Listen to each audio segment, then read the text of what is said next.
Auguste Villiers de L'Olidum, the guest of the last festivities. The stone commander may come to dine with us. He may extend his hand, and we shall take it once more. And perhaps it is he who will feel the chill. On a certain evening during the carnival of 1860, a friend of mine, Monsieur C*******,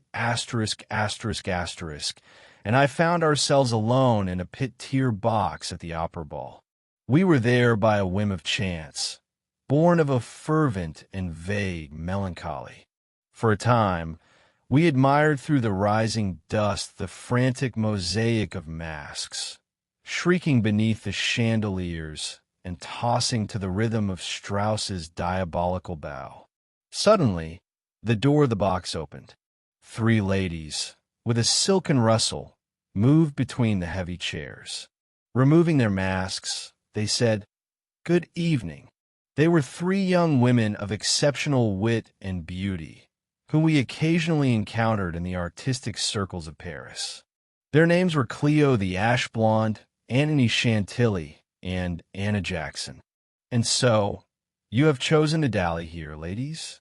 Monsieur C****** asked, inviting them to be seated. "Oh, we were about to dine alone," said Cleo the Ash Blonde. "The crowd this evening is as hideous as it is tedious, and it has cast a shadow upon our imaginations. Yes, we were on the very verge of leaving when we spotted you," added Anthony Chantilly. "Therefore, come with us, unless you have more pressing affairs," concluded Anna Jackson. "Joy and light. Vivat." Monsieur C****** replied calmly. "Do you have any grave objections to the Maison-Doree? Banish such a thought." The dazzling Anna Jackson responded, unfurling her fan. "Then, my dear fellow," Monsieur C**** continued, turning to me, "take your notebook, reserve the red salon, and send a messenger with a note for Miss Jackson's servant. I believe that is the proper course of action, unless you object." "Sir," Miss Jackson said to me, "if you would sacrifice yourself and stir for our sake, you will find that character in the foyer. He is dressed as a phoenix, or perhaps a fly, and paces there with great importance. He answers to the transparent pseudonym of Baptiste or Lapierre. Be so kind as to do this, and return quickly, so that you may love us without ceasing." For some moments, I had ceased to listen. I was observing a stranger in the box opposite ours, a man of 35 or 36 years, with a face of oriental pallor. He held a lorgnette and greeted me with a bow. "Ah, why, it is my stranger from Wiesbaden," I whispered to myself after a moment's reflection, as this gentleman had rendered me one of those small services commonly exchanged between travelers in Germany. "Oh, merely a matter of cigars, I believe, whose virtues he had extolled to me in a drawing-room." I returned his salutation. A moment later, in the foyer, while my eyes sought the aforementioned phoenix, I saw the stranger walking toward me. His manner was so gracious that I deemed it a rule of politeness to invite him to join our company, should he find himself too solitary amidst this tumultuous throng. "And whom shall I have the honor of presenting to our charming company?" I asked with a smile, once he had accepted the proposal. "Baron von H*****, he replied. However, considering the carefree nature of these ladies, the difficulties of pronunciation, and this splendid evening of carnival, allow me to adopt another name for an hour, the first that comes to mind." He laughed. "Well, let us say Baron Saturn, if it pleases you." This eccentricity surprised me slightly, but as a general madness reigned all around, I imperturbably introduced him to our elegant companions under that mythological title with which he wished to content himself.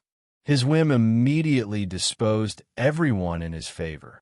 They chose to see in him some sultan from the Arabian Nights traveling incognito. Cleo, the ash blonde, clasping her hands, even whispered the name of a certain Judd, a famous criminal of that era who had not yet been caught, and whose string of murders, rumor had it, had made him exceptionally illustrious and wealthy.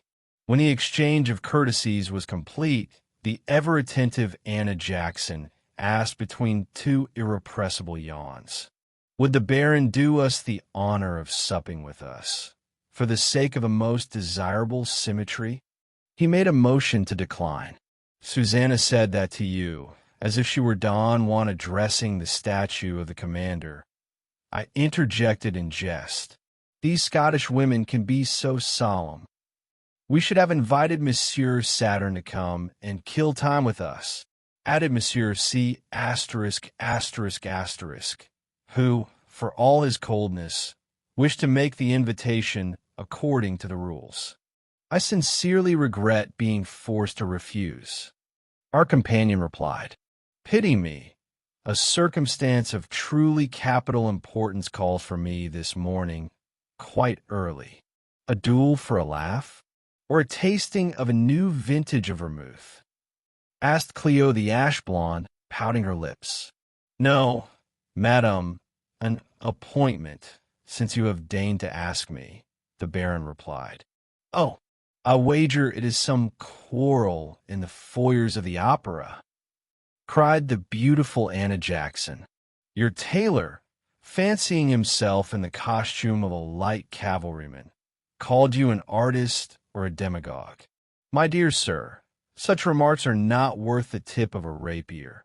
You are a foreigner, it is plain to see." "I'm a foreigner almost everywhere, madam," Baron Saturn replied, offering a bow. "Come now, are you merely playing hard to get?" "Seldom, I assure you," murmured this strange character, with an air both gallant and ambiguous. Monsieur C****** and I exchanged looks. We understood nothing. What did this gentleman mean to say? Nevertheless, this perplexity seemed rather amusing to us. But, like children who are seized with a desire for the very thing they are denied, Antony cried out, "You belong to us until dawn, and I am taking you by the arm." He surrendered. We left the hall. And so, it required this flash of absurdities to lead to such a finale. We were to find ourselves in a rather intimate circle with a man of whom we knew nothing, save that he played at the Wiesbaden Casino and had studied the flavors of various vintages of Havana cigars. What did it matter? In these days, is it not the simplest thing in the world to shake hands with the first person one meets? On the boulevard, Cleo the ash-blonde leaned back in the carriage with a laugh, and, as her half-caste servant waited like a slave, she commanded, "To the Maison-Doree." Then, leaning toward me, she asked, "I do not know your friend. What kind of man is he? He intrigues me infinitely. He has a very strange look in his eyes." "Our friend?" I repeated. "I barely saw him a couple of times last season in Germany." She looked at me with surprise. "What of it?" I continued. "He comes to greet us in the box, and you invite him to supper, relying solely on an acquaintance made at a masquerade. Even if you have committed an imprudence worthy of 1,000 deaths, it is too late now to fret over our guest. If, tomorrow, the invitees do not wish to continue the acquaintance, they will simply bow as before, and that is all. A supper signifies nothing. There is nothing more entertaining than pretending to understand someone's feigned fastidiousness. What? You do not even truly know who these people are?" She exclaimed. "And what if he is some? Did I not give you his name?" "Baron Saturn," I replied in a stern tone. "Or are you afraid of compromising him, mademoiselle? You are a truly insufferable gentleman. You know that. He does not have the look of a card sharp. Therefore, our adventure is quite innocent." An amusing millionaire. Is that not the ideal? To me, this Monsieur Saturn seems a perfectly decent fellow, remarked Monsieur C******. At the very least, during carnival, a very wealthy man always has a right to respect, concluded the serene Anna Jackson. The horses set off. The stranger's heavy carriage followed our own. Antony Chantilly, better known by our somewhat sugary sobriquet, Usolt, had accepted his mysterious invitation to keep him company. Once settled in the red salon, we commanded Joseph not to admit a single living soul, with the exception of the Ostend oysters, himself, Joseph, and our illustrious friend, the fantastic little Dr. Florian Les Eglissats, should the whim seize him to drop by for his legendary crayfish. In the fireplace, a hearty log crackled as it burned away. Around us floated the delicate scents of fine fabrics, discarded furs, and winter flowers. The light of the candelabra was reflected in the silver buckets on the sideboard, where the sorrowful wine of Islay icing. Camellias, their lush clusters swaying on wire stems, hung from crystal vases over the table. Outside, a dismal drizzle mingled with snow. It was a night of ice. The rumble of carriages and the cries of masks drifted in. The crowds were leaving the opera. These were hallucinations in the spirit of Gavarni, de Villiers, or Gustave Dore. To drown out these sounds, the windows had been tightly shut and draped with heavy curtains.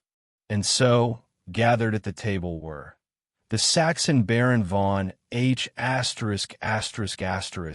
the fair and elegant Monsieur C******,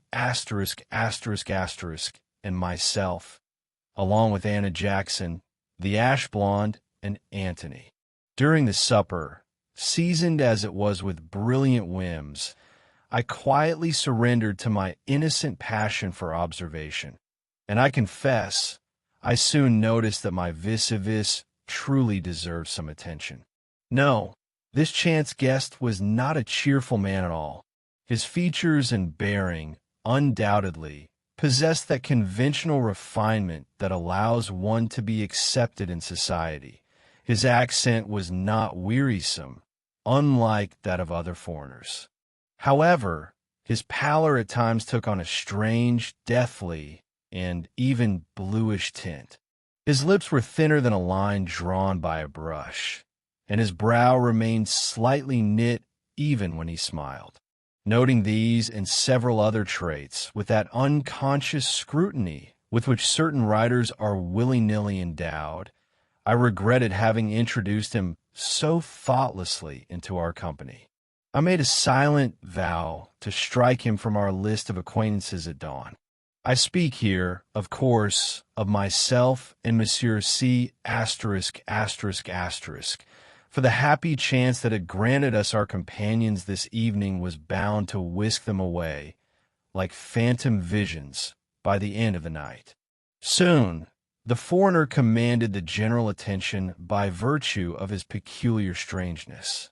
His conversation, though not remarkable in the substance of its ideas, held us in suspense because of the vague allusions that the very sound of his voice seemed to deliberately weave into every word. This detail surprised us all the more because, however much we strained to hear his speech, we could find in it no other meaning than ordinary social phrases. And yet, 2 or 3 times, he made Monsieur C******, and me shudder by the way he emphasized his words and by the sensation of some indefinite ulterior motive they left within us. Suddenly, in the very midst of a fit of laughter provoked by one of the ash blonde's antics, and it was a truly droll antic, a dim thought occurred to me that I had already seen this gentleman under quite different circumstances than those in Wiesbaden. Indeed, his face possessed an unforgettable sharpness of feature, and the flash of his eyes, in the moment his eyelids closed, fell upon his skin like the reflection of an internal torch. What were those circumstances? I vainly attempted to clear them in my mind. Should I yield to the temptation of describing those confused images awakening within me? They were memories of an event like those one sees only in dreams. What could have happened? How was I to reconcile my commonplace memories with these suddenly awakened and terrifyingly distinct images of murder, profound silence, mist, faces frozen in horror, torches and blood, all rising before my eyes at the mere sight of this man? Is it possible, I murmured almost inaudibly, that I am beginning to suffer hallucinations tonight? I drained a glass of champagne.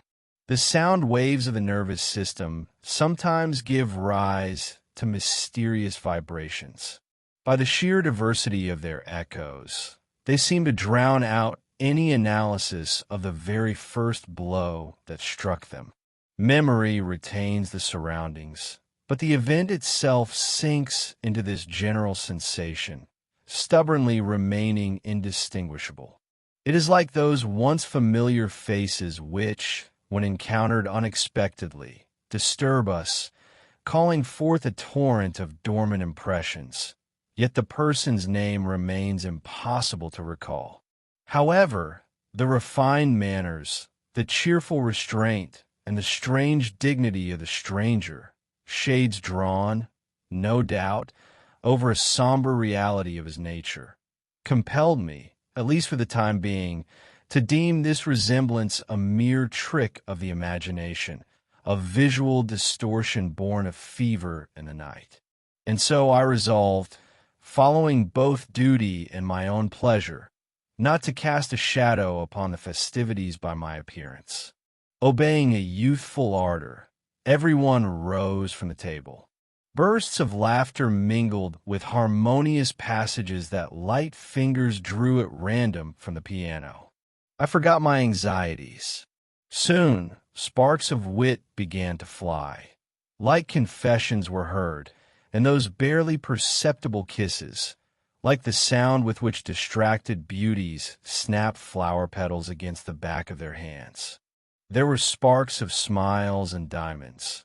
The magic of deep mirrors silently and infinitely reflected the lights and gestures in long, bluish vistas. Monsieur C*** and I, we surrendered ourselves entirely to reverie, without interrupting our conversation.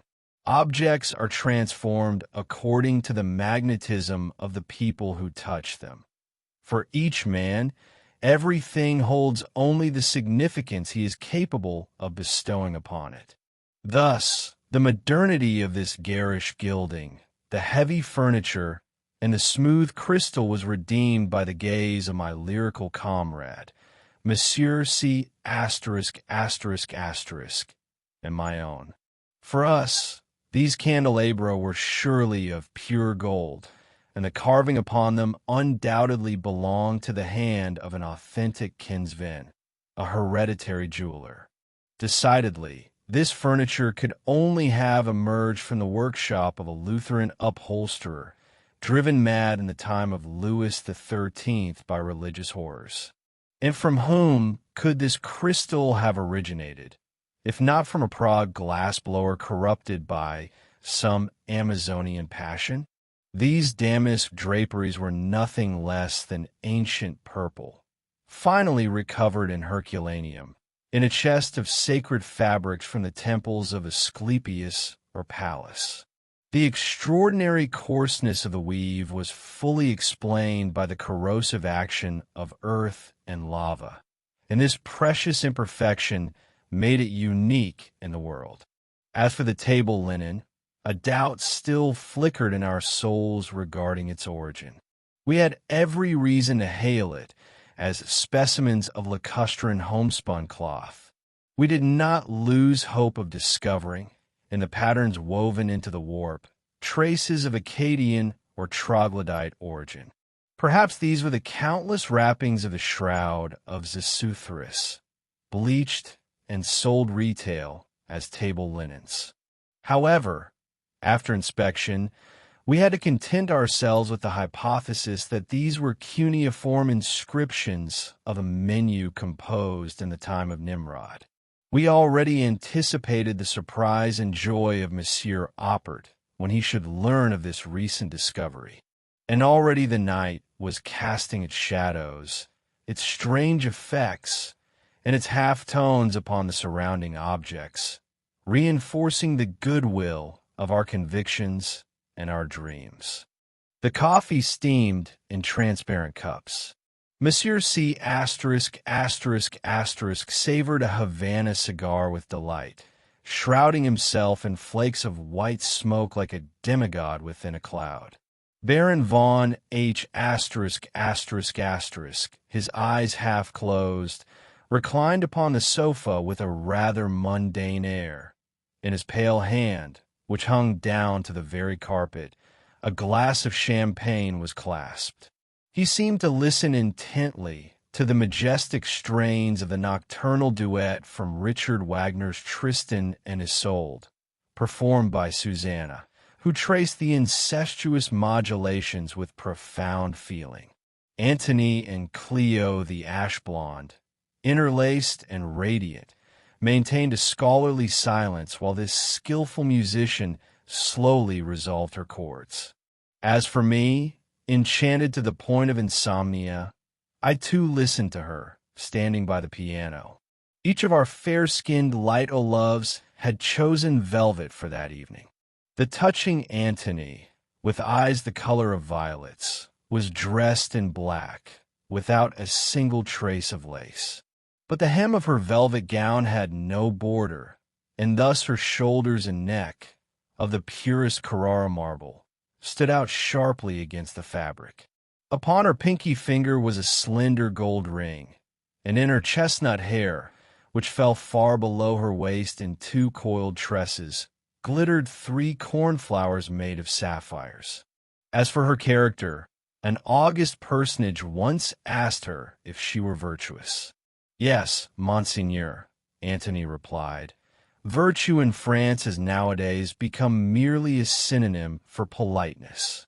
Cleo the ash-blonde, an exquisite blonde with black eyes, the goddess of audacity, a young, disillusioned soul whom Prince Soult had christened in Russian by drenching her hair in the foam of Roederer champagne, wore a clinging gown of green velvet, her breast adorned by a ruby Riviere necklace. This 20-year-old Creole was called the model of all reprehensible virtues.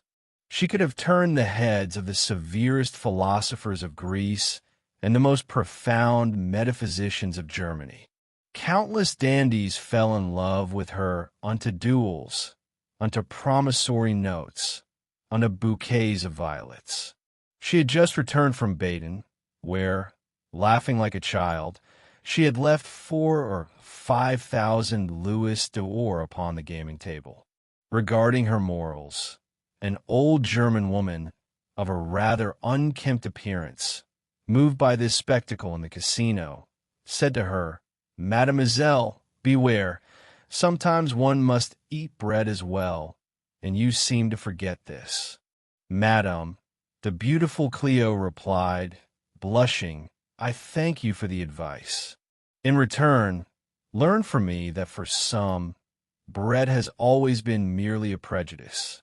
Anna, or rather, Susanna Jackson, a Scottish Circe with hair blacker than night, with a gaze as sharp as a spear and caustic, short phrases, shone languidly in red velvet.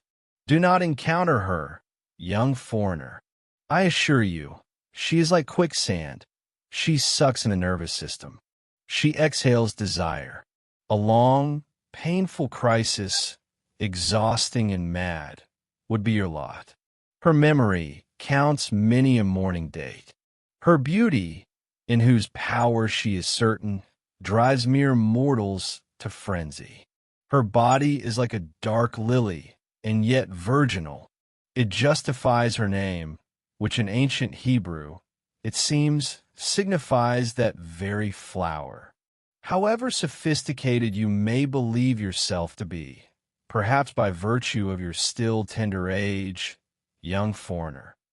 If your unlucky star leads you across the path of Susanna Jackson, we can only imagine a youth who for 20 years has fed exclusively on eggs and milk and suddenly, without preamble, was transferred to an exhausting, constant diet of the hottest spices and condiments, whose burning and subtle flavor maddens his receptors, crushes, and overwhelms him.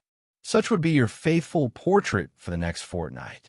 This learned enchantress amused herself at times by wringing tears of despair from sated old lords, for she can be seduced only by pleasure.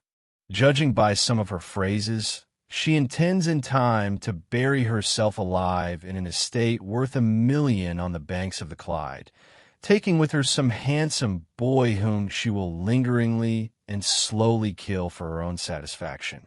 On morals, the sculptor Caesar Bernard once teased her about the terrible little black beauty marked near her eye. "The unknown master who sculpted your marble," he said to her, "neglected this tiny flaw." "Speak no ill of a tiny stone," Susanna replied, "for it is precisely upon such a stone that men stumble and fall." It was an answer worthy of Panther. Each of these ladies of the night wore at her waist a velvet half-mask, green, red, or black, with double steel clasps. As for myself, if indeed there is any need to speak of this guest, I too wore a mask. Mine was simply less visible, that is all. Just as in a theater, sitting in a central stall, a man remains out of politeness, so as not to disturb his neighbors. In short, out of pure civility, to watch the end of a drama written in a wearisome style and upon a subject distasteful to him. So, I lived out of mere decorum. This, however, did not prevent me from gallantly wearing a flower in my buttonhole, like a true knight of the Order of Spring. Meanwhile, Susanna stepped away from the piano. I chose a bouquet from the table and approached her with a mocking glint in my eyes. "You are a diva," I declared. "Pin one of these flowers in memory of unknown lovers." She selected a spray of hydrangea and, not without grace, placed it upon her bodice. "I do not read anonymous letters," she replied, laying the remainder of my salaam upon the piano. This wicked and brilliant creature placed her hands upon the shoulder of one of us, doubtless to return to her seat. "Ah, cold Susanna," Monsieur C*** said with a laugh. "You seem to have come into this world only to remind us that snow, too, can burn." It was one of those florid compliments born at the end of supper. If there is any real meaning in them, it is as thin as a hair. Nothing is so close to stupidity, and at times the difference between them is utterly imperceptible. By this elegiac tone, I realized that the wicks of our brains were beginning to char, and it was time to take measures. Since a single spark is sometimes enough to fan the flames anew, I resolved at all costs to strike it from our silent guest. At that moment, Joseph entered, bringing us, what a strangeness, an icy punch, for we were firmly determined to drink like lords. For a full minute, I had been watching Baron Saturn. He seemed impatient, unsettled. I saw him draw out his watch, present Antony with a diamond, and rise. "Stay, sovereign of distant realms," I cried, sitting astride my chair and blowing a cloud of cigar smoke. "You surely do not think of leaving us before the hour? You will be thought mysterious, and that, you know, is in poor taste." "A thousand apologies," he replied, "but it is a matter of a duty that cannot be deferred, and which henceforth brooks not the slightest delay. I beg you to accept my gratitude for the pleasant moments I have spent here." "Then it is truly a duel?" Antony asked with evident alarm. Nonsense, I exclaimed, sincerely believing in some chance quarrel between masks. You surely exaggerate the importance of the affair. Your opponent is likely already under some table. Before playing out a scene in the spirit of a painting by Jerome, where you are destined for the role of the victorious Harlequin, send a messenger to the rendezvous to see if you are even expected. Your horses will easily make up for the lost time. Precisely, Monsieur C*** supported calmly. Better to pay court to the beautiful Susanna, who is mad for you. Thus you will save yourself from a cold and console yourself by squandering $1 million or $2 million. Look, listen, and decide. Gentlemen, I confess to you that I am as blind and deaf as often as the Lord permits me to be, pronounced Baron Saturn. He uttered this unfathomable absurdity with such emphasis that we were plunged into the most preposterous conjectures. I even forgot the very spark I had wished to strike.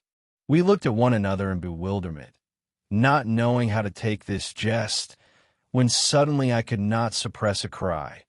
I had just remembered where I had seen this man for the first time, and suddenly it seemed to me that the crystal, the faces, the draperies, and this entire nocturnal feast were illuminated by a sinister, crimson light emanating from our guest, like some macabre theatrical effect.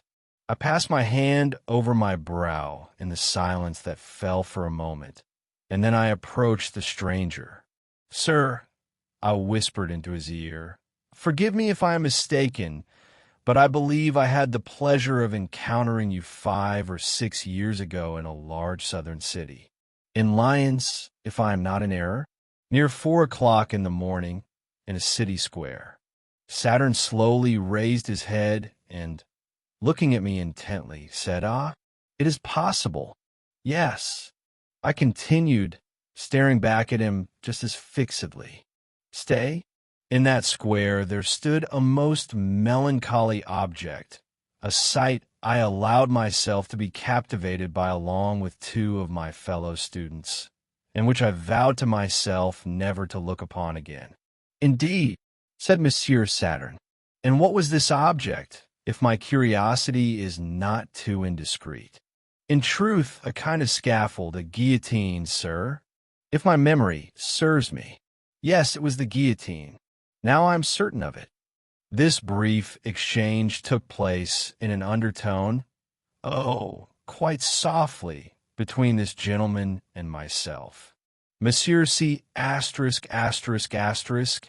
and the ladies were chatting in the shadows a few paces away, near the piano. "Precisely. I remember now," I added, raising my voice. "Well, what do you think of that, sir? What a memory I have, I hope.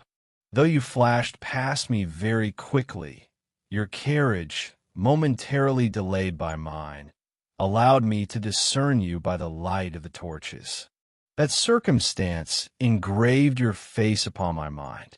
It wore exactly the same expression, then, that I observe upon your features now." "Ha!" responded Monsieur Saturn.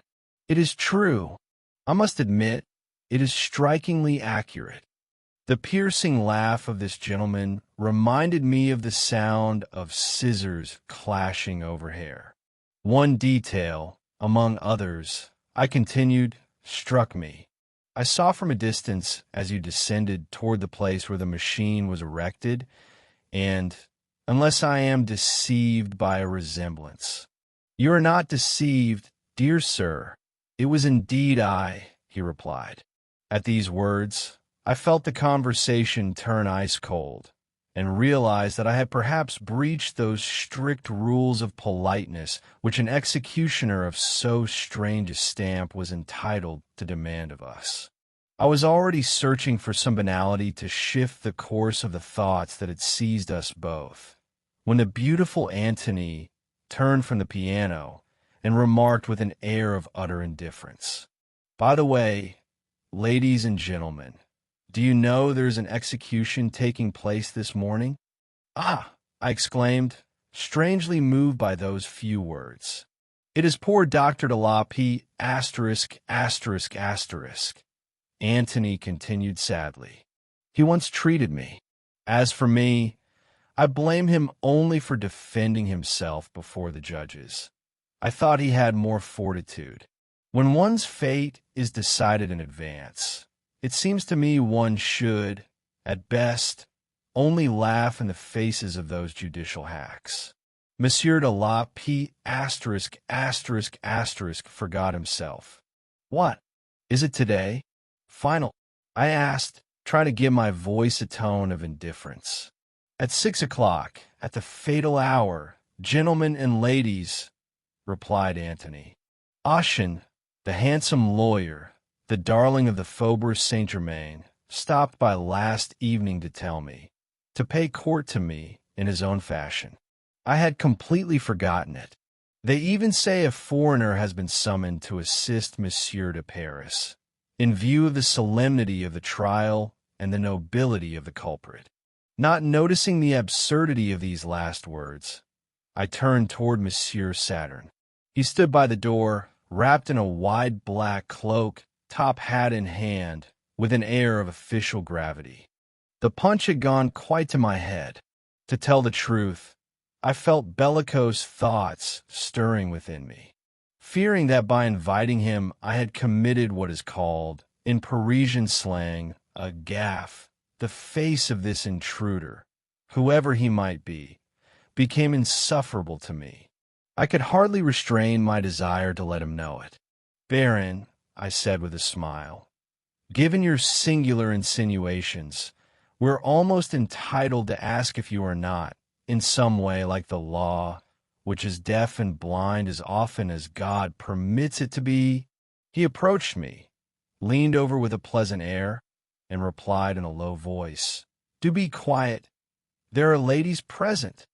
He offered a circular bow and departed, leaving me mute, trembling slightly, and unable to believe my ears.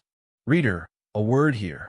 When Stendhal wished to write a sentimental love story, he was known to first reread half a dozen pages of the Penal Code, in order, as he said, to set the tone.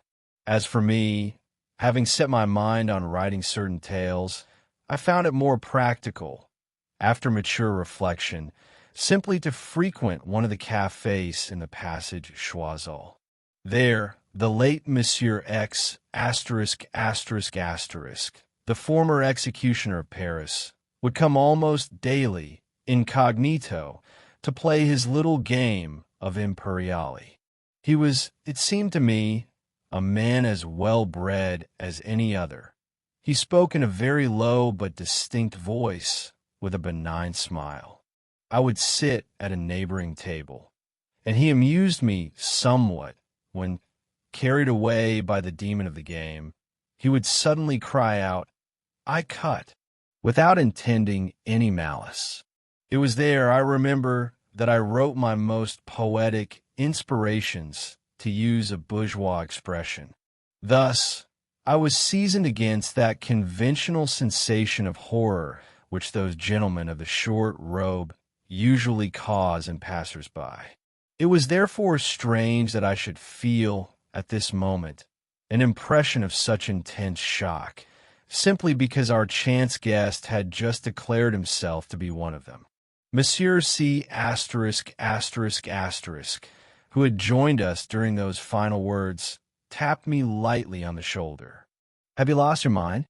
he asked.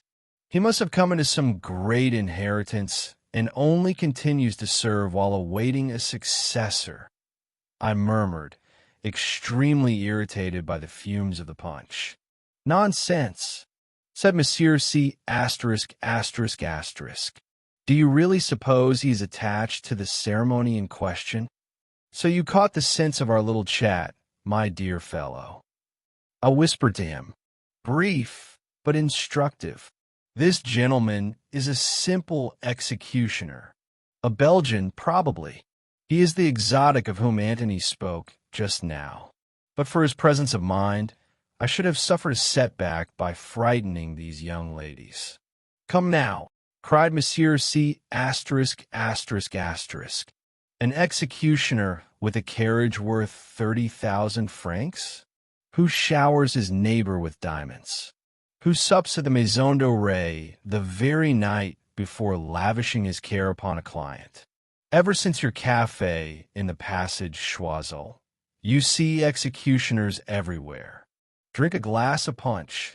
Your Monsieur Saturn is nothing but a rather wicked jester, you know. At these words, it seemed to me that logic, yes, cold reason, was on the side of this dear poet. Highly vexed, I hastily snatched up my gloves and hat and made quickly for the threshold, murmuring, "Very well." "You are right," said Monsieur C******. This heavy sarcasm has lasted quite long enough, I added, opening the door of the salon. If I catch up with this funereal mystifier, I swear that I— "Wait a moment. Let us play to see who shall go out first," said Monsieur C******. I was about to return a sharp reply and disappear when, suddenly, from behind my shoulder, beneath the raised portière, a cheerful and well-known voice cried out, "Unnecessary! Stay, my dear friend." In fact, our illustrious friend, the little Dr. Florian Les Eglissats, had entered just during our final words. He stood before me, all covered with snow in his fur-lined voitura, hopping with impatience. "My dear doctor," I said to him, "I am at your service in an instant, but—" He restrained me.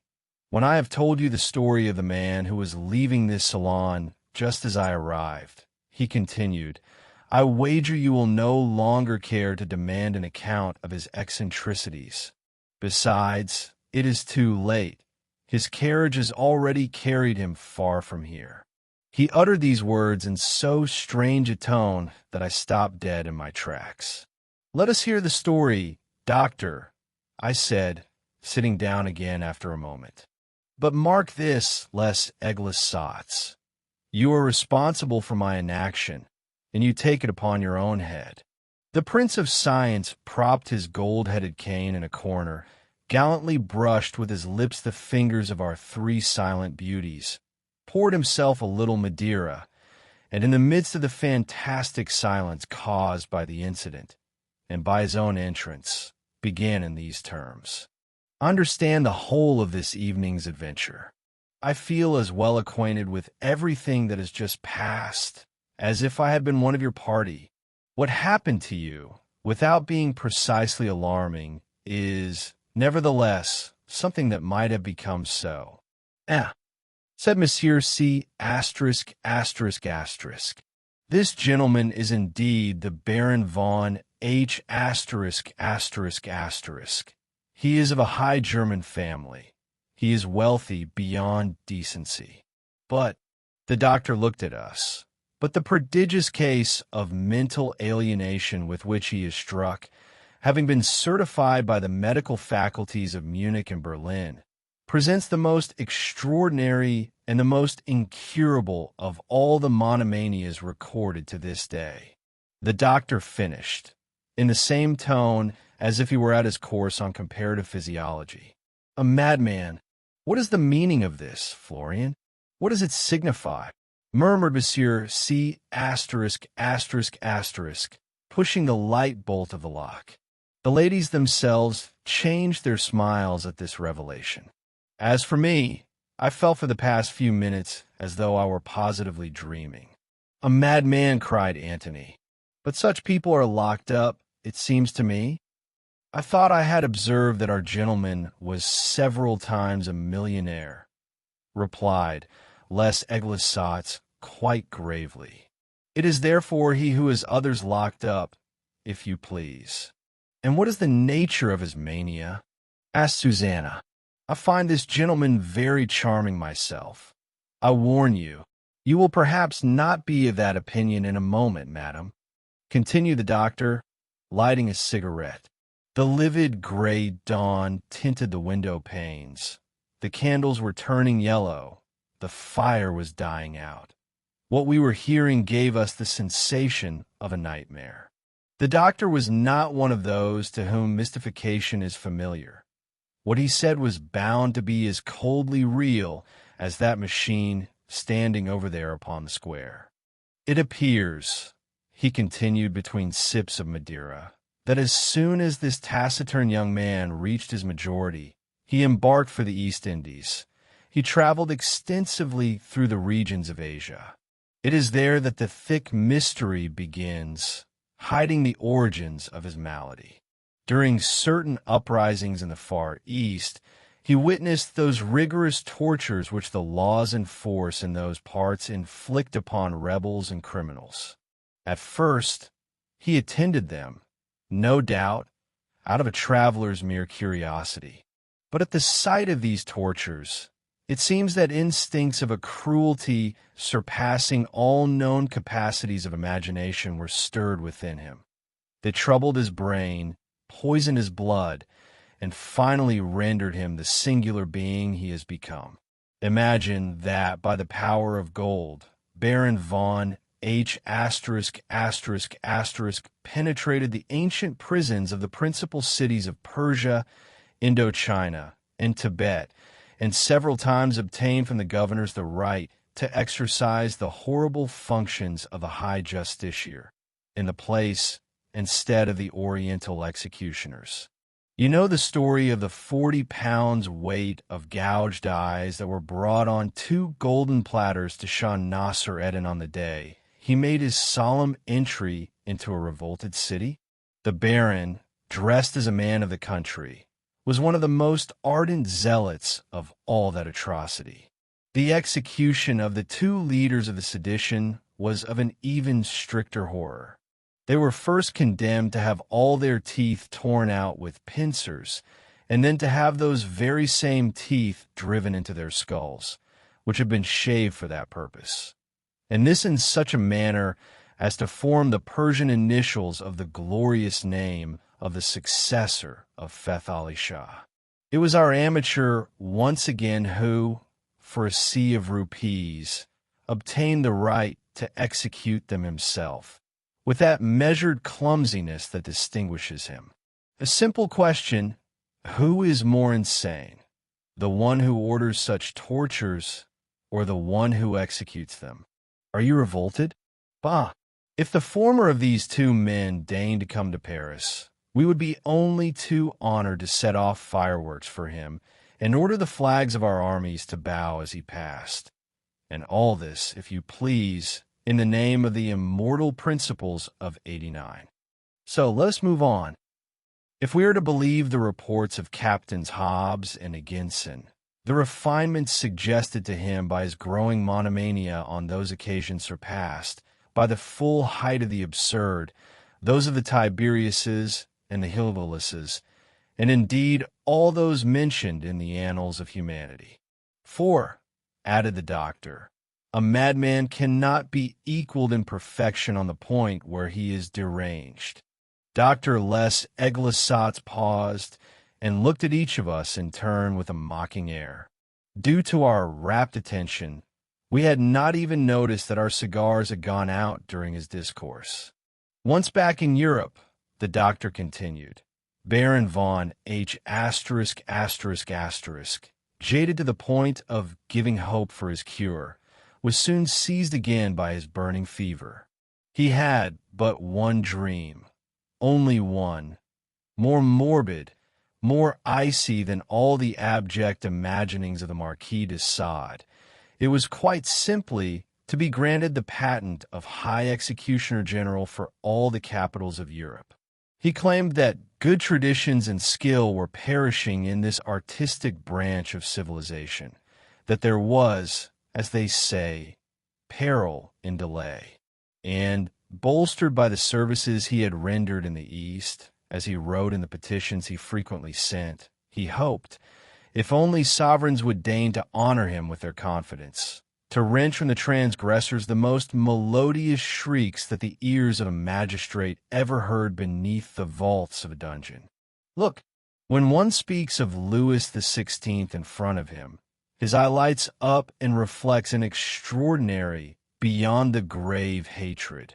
For Louis XVI is, in fact, the sovereign who saw fit to abolish judicial torture, and this monarch is the only man whom Monsieur von H*** has probably ever hated.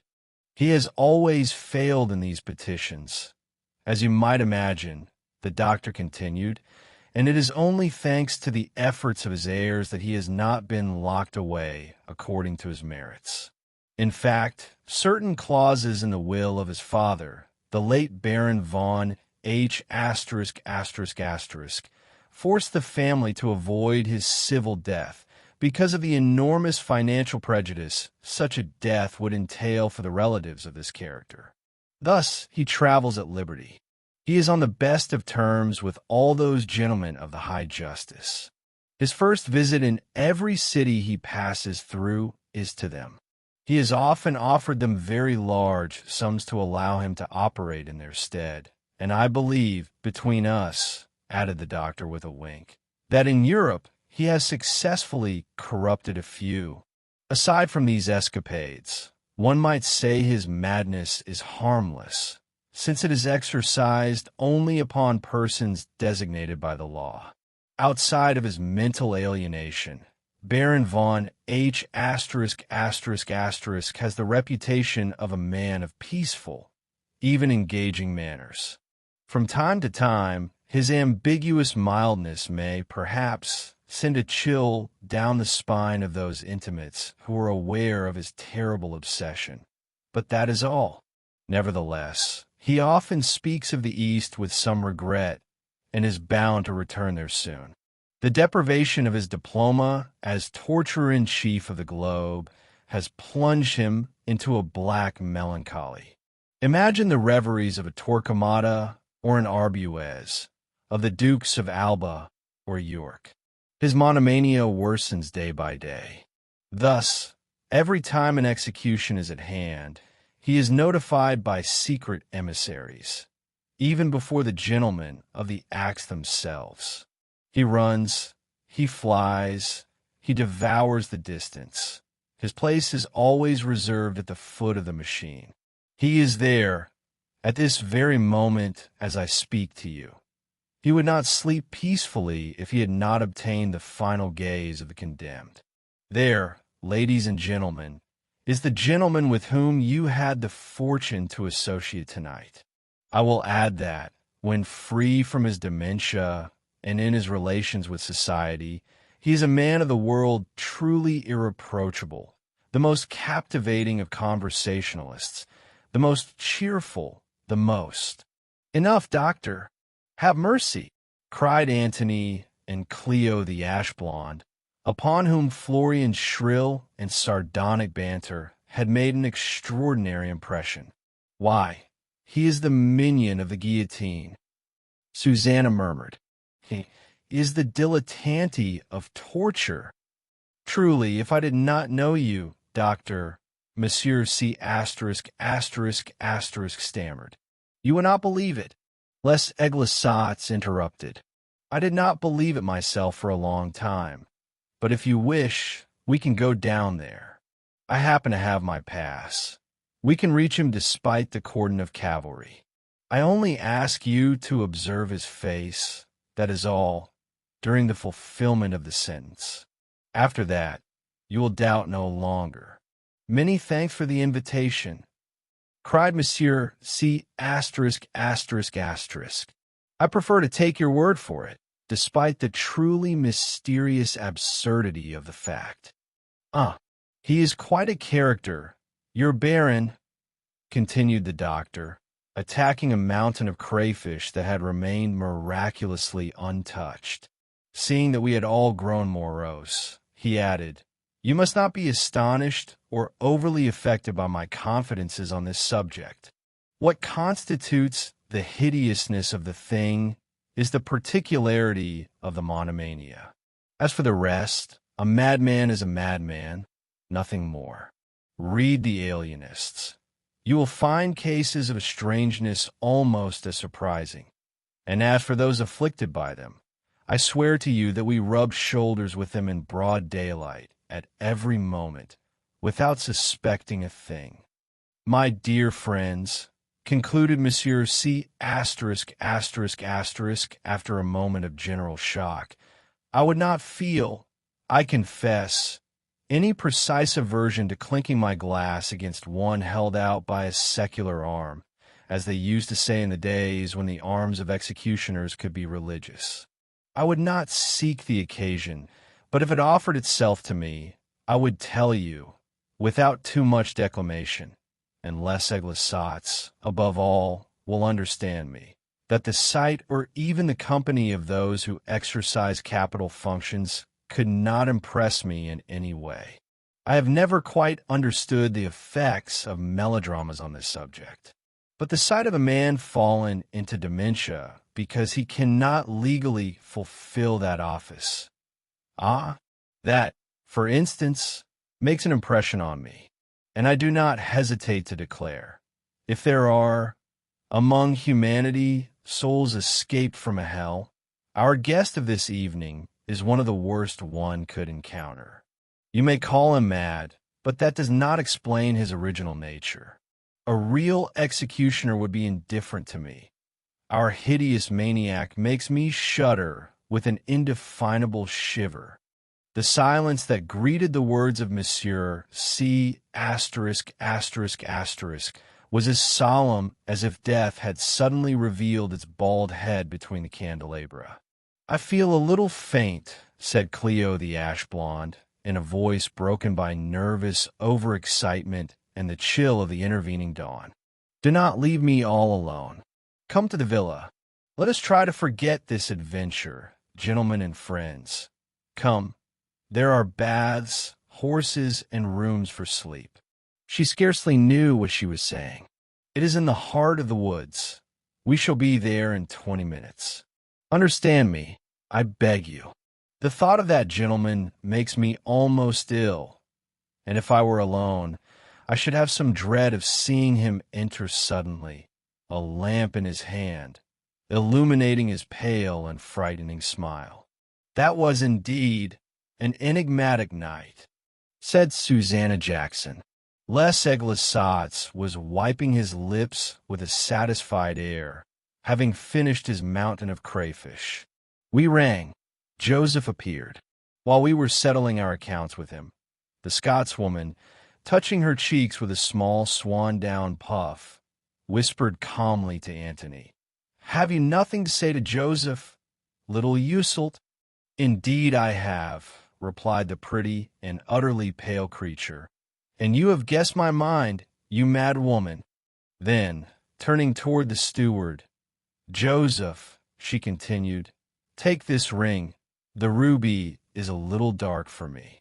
Is it not so, Susanna? All these diamonds seem to be weeping around this drop of blood.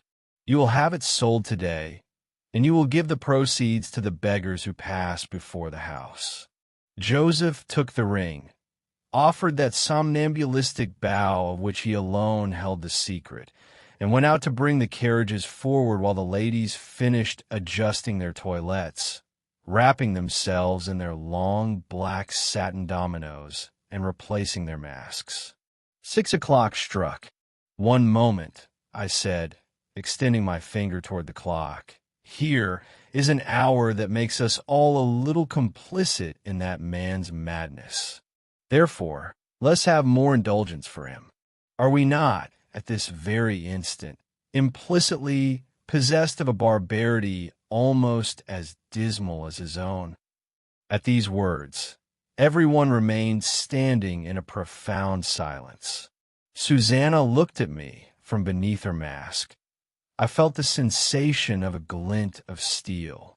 She turned her head away and opened a window very quickly.